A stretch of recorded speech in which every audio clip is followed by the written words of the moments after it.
បាយធ្លាយរូបភាពព្រះនាងនរោត្តមចេនណានៅក្នុងឈុតបុរាណចិនត្រៀមបង្ហាញស្នាមព្រះហស្ថនៅក្នុងរឿងភាគខ្នាតធំរបស់អ៊ីឈីយីថ្មីៗនេះមានការលេចឡើងនៅរូបភាពជាច្រើនសន្លឹករបស់ព្រះនាងនរោត្តមចេនណាដែលកំពុងថតខ្សែភាពយន្តចិនបុរាណមួយនៅឯប្រទេសចិន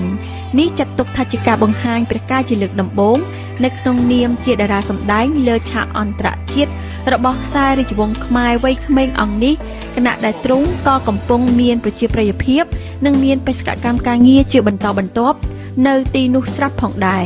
រូបភាពដែលព្រះនាងតូចនៅក្នុងព្រះជន្ម13ព្រះវស្សាបានលេចឡើងកាលពីយប់ថ្ងៃទី5ខែកុម្ភៈឆ្នាំ2026ដែលទ្រង់បានគ្រងនៅឈុតបុរាណចិនយ៉ាងសមសួនយោងតាមប្រភពគឺបានដឹងថាខ្សែភាពយន្តដែលព្រះនាងកំពុងចូលរួមថតសម្ដែងនេះស្ថិតនៅក្រោមប្រតិកម្ម Ichiji ដែលមានចំណងជើងថា Shadow of Desire ដែលមានតួឯកប្រុសមានឈ្មោះថា Chou Qingyu និងតួឯកស្រីគឺកញ្ញា Chou Jing